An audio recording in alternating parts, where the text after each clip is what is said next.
Efendim Geniş Açı'dan hepinize merhabalar. Geniş Açı'da yine gündemdeki konular, yeni bir konukla karşınızdayız. Siyaseti konuşacağız. Geride bıraktığımız 7 Haziran genel seçiminin sonuçlarını değerlendireceğiz.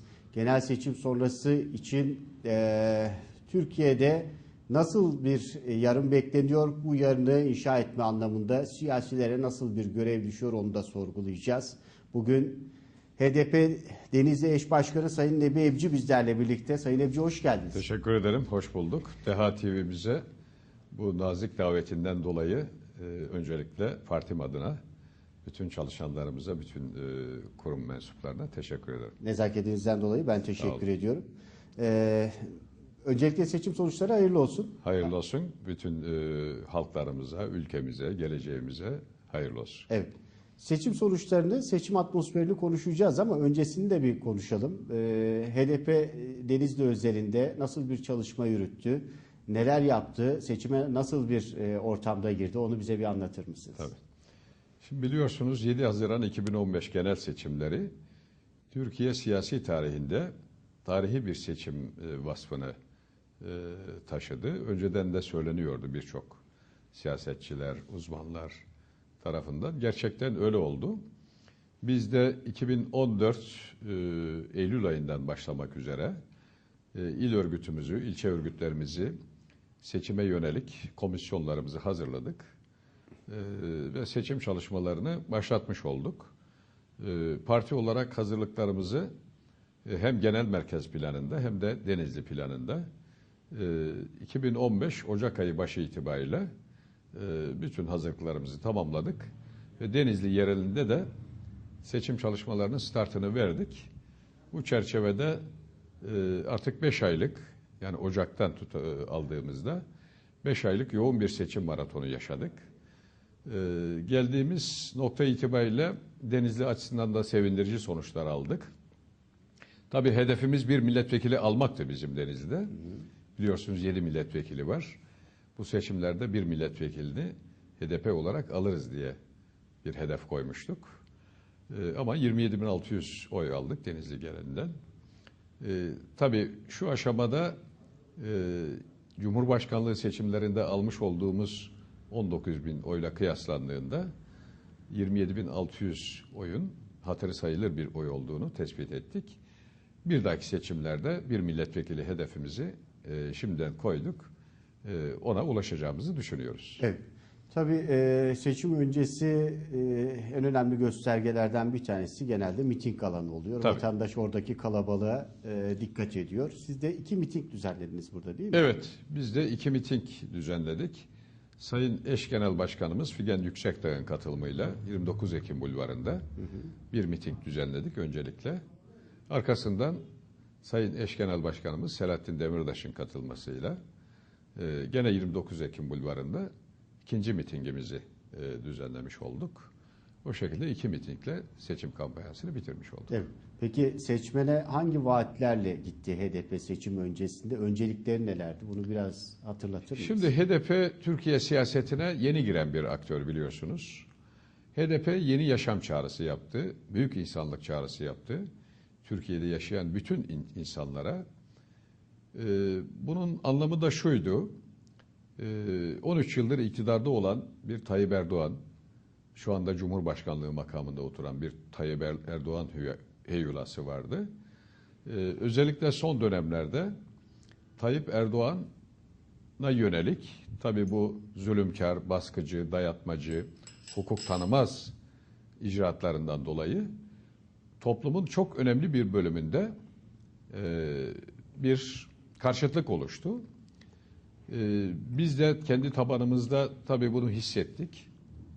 Dolayısıyla bu iktidarın Türkiye halklarına, Türkiye halklarının beklentilerine cevap olamadığını söyledik. Bunları tartıştık. Parti örgütü olarak halkla tartıştık. Ve bu ülkenin eşitliğe, demokrasiye, insan haklarına, hukuka, demokratik bir Türkiye'ye ihtiyacı olduğunu gördük. O çerçevede bütün halklara bu çağrımızı yaptık ve Türkiye genelinde biliyorsunuz %13.12 oy oranıyla ve 82 milletvekilimizle, ki bunların 32 tanesi kadın milletvekilimizdir, Türkiye siyasi tarihine çok önemli bir demokratik katkı yapmış olduğumuzu düşünüyoruz. Evet. Bizler meclise sloganınız akıllarda kaldı. Onu da biraz açar mısınız bize? Niçin bizler? Bizler meclise, bizden kastettiğimiz şudur. HDP gerçekte Türkiye'de yaşayan, bütün ötekileştirilen, dışlanan, görmezlikten gelinen, baskı gören bütün kesimlerin, yani Kürtler, Aleviler, Ermeniler, Lazlar, Çerkezler, yani farklı etnisite, farklı dini yönelimi olan, hatta farklı tercihleri olan, yaşam tarzları olan bütün toplum kesimlerine yönelik bir kucaklama yaptı. Bizlerden kastettiği buydu HDP'nin. Şimdi bu toplumun farklı renklerini, farklı kesimlerini kucaklayan bir parti oldu. Dolayısıyla biz de kendimize bizler diyerek bu toplumu kucaklamamızı anlatmış olduk. Evet. Şekilde. Önceliklerinizi sormuştum ama onun ötesinde 7 Haziran'daki genel seçimlerin önemine dair, 7 Haziran'ın önemine dair söyleyecekleriniz nelerdir? Bahsettiğimiz gibi 7 Haziran önemi şuydu. Gerçekten Türkiye demokrasi tarihinde AKP hükümetinin getirmiş olduğu bu dayatmacı ve zorbacı anlayışlara karşı birikmiş olan bir toplumsal öfke ve toplumsal memnuniyetsizlik artmıştı. Dolayısıyla HDP de bunları gören bir yerden siyasete müdahil oldu ve Türkiye'nin geleceğini demokratik şekillerde şekillenmesini, herkesin bir biçimde düşünce ve ifade özgürlüğü temelinde siyasete katılmasını, kadınların, gençlerin, farklı tercihi olan bütün insanların siyasetin demokratik zeminlerinde kendini ifade etmesini söylemişti. Bunu da parti olarak başardı. Hem aday bileşiminde gençler, kadınlar, diğer kesimler olarak Kürt milletvekillerimiz var, Alevi milletvekillerimiz var, Ermeni milletvekillerimiz, Süryani, giderek İslamcı kesimden gelen milletvekillerimiz var. Hepsi seçildiler. Dolayısıyla çok önemli bir olayı başarmış oldu HDP. Bu da Türkiye halklarını şu an itibariyle rahatlatmış oldu. İstenen buydu. HDP üzerinden bunun başarılmış olması demokratik Türkiye için çok önemli bir eşiği aşmış olduk diye düşünüyoruz. Bugün sizinle HDP'yi konuşuyoruz ama bir dönem HDP mi BDP mi gibi bir ikilem de oluştu. Onu biraz açar mısınız bize? Neydi o? Tabii. Şimdi HDP 2013 yılında kurduğumuz ve teşkilatlandırdığımız bir yeni partimiz. HDP bizim bileşenler diye tabir ettiğimiz, yani Şemsiye Partisi diyebileceğimiz bir partimizdir.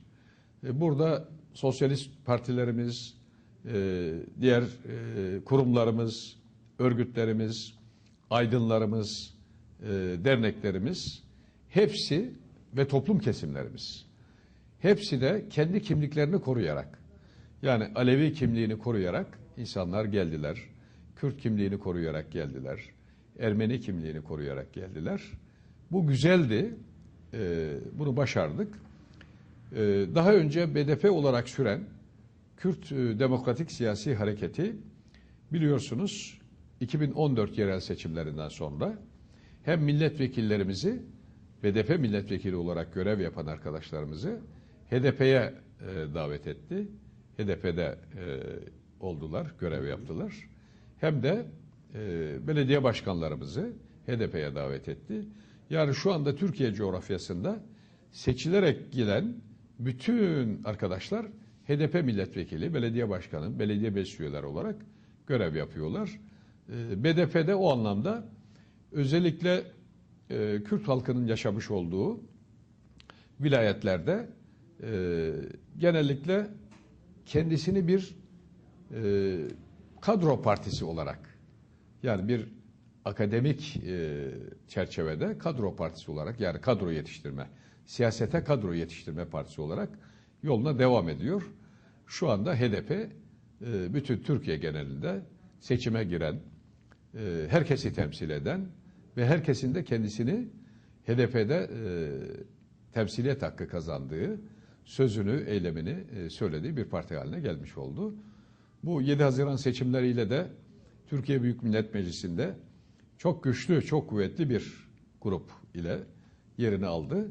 Artık AKP ve CHP'nin muhtemel bir koalisyon hükümeti oluşturma süreci başladı biliyorsunuz. Meclis açıldığı vakit grubumuz, HDP grubu güçlü bir şekilde ana muhalefet partisi görevini yapmaya başlayacaktır. Evet. Şimdi seçim sonuçlarını değerlendirmeye başlayacak olursak öncelikle Denizli özelinde bir bakalım. Bizim hedefimiz bir vekil çıkarmak. Bir vekil çıkarmak. Bu da aşağı yukarı bir 90 bin küsur oya ulaşma hedefi gibi 90 bir bin durum söz olmasa konusu. bile Buyurun. yani 60-70 arasında bir banda ulaşılabilmiş olsaydı, çünkü 4 parti paylaşmış olacaktı bunu. Evet. Şu anda 3 parti paylaşmış oldu biliyorsunuz. Evet. 4 parti paylaşmış olacaktı. O da 60 bin civarında, 65 bin civarında bir oya tekabül ederdi. Evet. Bir Bugün gelinen milletvekili. noktada peki oyların buraya çıkamama nedenlerini elbet ki değerlendirmişsinizdir. Tabii. Düşünüyorsunuzdur. Bizimle Tabii. de paylaşır mısınız? Tabii. Şimdi tabii biliyorsunuz bu 7 Haziran seçimleri öncesi özellikle 5 aydan bu yana AKP ve başta Tayyip Erdoğan olmak üzere toplumu gerginleştiren, kutuplaştıran bir siyaset tarzı izlediler ve bunu seçimlere yansıttılar. Düşünün, bir cumhurbaşkanı makamında oturan bir şahsiyet, AKP'den gelen bir şahsiyet, AKP'nin genel başkanı yokmuş gibi, AKP'den gelen bir başbakan, ki başbakan yapar mitingleri, başbakanın kadrosu yapar, AKP kadroları yapar. Fakat çoğunlukla onları bir kenara koyarak Sayın Cumhurbaşkanı neredeyse ülkenin tamamında bir miting, seçim mitingleri yaptı. Bu da tabii Türkiye siyasi tarihinde olumsuz anlamda tarihe geçen bir yön oldu. Yani kutuplaştıran, gerginleştiren, toplumu birbiriyle önyargıları besleyen bir siyaset tarzı izlemesi tabii toplum tarafından da tasvip edilmedi. Sonuçta bu bir bölümü HDP'ye oylarıyla sandıkta yansımış oldu. Evet. Yani Denizli'den bakarsak, Denizli'deki seçmenlerimize de biz hem Sayın Genel Başkanımızın televizyonlarda, medyada ifade ettiği, mitinglerde ifade ettiği gibi biz de benzer söylemleri toplumda, gittiğimiz ilçelerimizde, mahallelerimizde, semtlerimizde, köylerimizde seçmenlerimize ifade ettik, onları anlattık. Yeni yaşam çağrısından söz ettik. Yeni demokratik bir Türkiye'yi, özgürlükleri kapısını açan, eşitliğin kapısını açan demokratik bir Türkiye'nin nasıl oluşacağına dair, HDP'nin bu anlamda misyonunun ne olacağına dair onlarla paylaştık. Azımsamıyoruz bu sandıktan çıkan sonuçları, ama daha da çok çalışacağımızı söylüyoruz. Bütün parti kadrolarımızla milletvekili adaylarımız biliyorsunuz yaklaşık 3 aydan bu yana kendileriyle çalıştık. Parti kadrolarımızla beraber yeni sürece tekrar başladık. Evet. Genelde aldığınız sonuç tabii daha çok dikkat çekti. Çok konuşuluyor, değerlendiriliyor. Siz bekliyor muydunuz böyle bir sonucu? Gerek oy oranı gerekse çıkardığınız vekil sayısı açısından bir sürpriz mi oldu? Sizin dışınızdaki değerlendirmeler genelde sürpriz bir sonucun ortaya çıktığına dair. Ancak HDP ne düşünüyor? HDP'liler bu konuda nasıl bir Şimdi hissiyat ben taşıyor? seçim kampanyası başladığında tabii arkadaşlarla da paylaşmıştım parti zemininde. HDP'nin %12 ile %13 bandına oturabileceğini söylemiştim. Çünkü HDP'nin baraj diye bir sorunu olmayacağını, çünkü yeni yaşam çağrısı, büyük insanlık çağrısı yapan bir partinin bu çağrısının şeyde kalmayacağını, yerde kalmayacağını biliyordum. Yani en azından 30-35 yıldan bu yana siyasetin içinde olan bir insan olarak bunu ifade etmiştik. Sonuçta öyle şekillendi. Önemli bir orandır. Yeni bir nefes almıştır Türkiye. Yeni bir soluk getirmiştir HDP. Dolayısıyla bütün demokrasiden, özgürlükten, eşitlikten yana insanların bir umudu olmuştur. Bizlere düşen bu umudu beslemektir. Yani Türkiye'nin doğusu, batısı, kuzeyi, güneyi hepsi bizimdir diyoruz. Yani halkların ortak yaşam alanıdır. bütün bu halklar eşit bir biçimde, özgür bir biçimde, barış içinde yan yana yaşasınlar Türkiye'de diyoruz. Bunun inşasını yapalım diyoruz. Evet. Hedefimiz odur. Şimdi tabii vaatlere baktığımızda seçim öncesi öncelikle Sayın Erdoğan dile getirdiği, daha sonra da Tabii. iktidar partisinin seçim sürecinde dillendirdiği bir konu başkanlık sistemi ve yeni anayasa. Bunun merkezinde bir seçim polemiği yaşandı seçim boyunca. Başkanlık sistemine hayır dedi genel başkan. Dedik. Niçin hayır? Bunu bize de bir anlatır mısınız? Tabii. Yeni anayasa konusunda da mı HDP aynı şeyi düşünüyor, yoksa bu ikisini birbirinden ayırıyor mu? Onu da açıklar mısınız? Şimdi Ömer Bey şöyle, başkanlık dayatması AKP içinde de biliyorsunuz çok tasvip gören bir tez değil. Yani Sayın Başbakan Ahmet Davutoğlu başta olmak üzere izlediğimiz kadarıyla parti içinde de, yani AKP içinde de bu başkanlık dayatmasından rahatsız olan birçok insan var. Kaldı ki HDP başkanlık dayatmasının Türkiye demokrasisine, parlamenter demokrasisine çok önemli bir tahribat yapacağını, yaratacağını, fren denge sistemleri dediğimiz, yani yargı, yürütme, yasama, kuvvetler ayrılığı dediğimiz sistemi alt üst edeceğini, tek adamın bu yürütme, yasama, yargı süreçlerini tek adamın kontrolüne bırakacağı için başından bu yana başkanlık sistemine, hatta Türk usulü dediler biliyorsun. Türk usulü bir başkanlık tezine karşı olduğumuzu çok net bir şekilde ifade ettik. Şimdi biliyorsunuz daha önce yaklaşık 2 yıla yakın Türkiye Büyük Millet Meclisi'nde oluşan Anayasa Uzlaşma Komisyonu vardı. Bu Anayasa Uzlaşma Komisyonu sivil toplum örgütleri, üniversiteler, işte gazeteciler ve diğer toplumda Türkiye'nin nasıl bir demokratik anayasa konusunu tartışmıştı yoğun bir biçimde. Bizler de bu tartışmalara dahil olmuştuk. Meclisteki Anayasa Uzlaşma Komisyonu'ndaki milletvekili arkadaşlarımız da HDP'nin görüşlerini oraya taşımışlardı. Biliyorsunuz 60 madde üzerinde anlaşma sağlandı dendi. Bu gelinen nokta olumluydu o süreç açısından. Fakat AKP'nin getirmiş olduğu anayasa taslağında başkanlık dayatması var idi. Tabii diğer partiler, HDP dahil olmak üzere, MHP, CHP, HDP itiraz etti. Dolayısıyla AKP baktı, gördü ki AKP başkanlık dayatması tutmuyor. Öyleyse dedi Anayasa Uzlaşma Komisyonu'nun çalışmalarını sonlandırıyorum dedi. Biz demokratik bir anayasanın Türkiye'nin gündeminde olduğunu, yeni seçilen milletvekillerimizin HDP dahil olmak üzere bütün milletvekillerinin, bütün partilerin gündeminde olduğunu, bunun ertelenemez bir süreç olduğunu, gerek Türkiye şartları gerekse bölge şartları, dünya şartları için önemli olduğunu ve HDP olarak anlaşılmış olan o 60 madde dahil olmak üzere geri kalan anayasa maddeleri konusunda, demokratik bir anayasa konusunda tarafız, bu konuda parti olarak hazırız diyoruz. Yeni anayasaya kavuşması, demokratik bir anayasa kavuşması için de elimizden ne geliyorsa yapacağız mecliste. Evet. Türkiye'de bugün gelinen noktaya yakın zaman içerisinde en çok konuştuğu konulardan bir tanesi de çözüm süreci oldu. Tabii. Bu sürecin ayaklarından bir tanesi de sizin siyasi görüşünüz, siyasi oluşumunuz. Dününden başlayarak bugün gelinen noktada nasıl bir süreç işledi? Bugün ne düşünüyor HDP? Tabii. Onu bir değerlendirelim. Şimdi çözüm süreci diye adlandırdığımız gerçekte halkın tabir ettiği gibi Kürt sorunu. Daha doğrusu Türkiye'nin demokratikleşme sorunu. Biliyorsunuz 12 Eylül Anayasası deli gömleği gibi bu topluma giydirilmiş bir anayasa. Halen 34 yıldır Türkiye bu anayasayla yönetiliyor. Biz HDP olarak diyoruz ki bu askeri darbenin getirmiş olduğu anayasayı ortadan kaldıralım. Demokratik bir anayasa yapalım. Bu anayasayı yaparken de Türkiye'de bütün ötekileştirilen, dışlanan, inkar edilen kimlikler ve diğer toplum kesimleri başta olmak üzere hepsinin demokratik anayasada kendisini bulabileceği, evet bu bizim de anayasamızdır.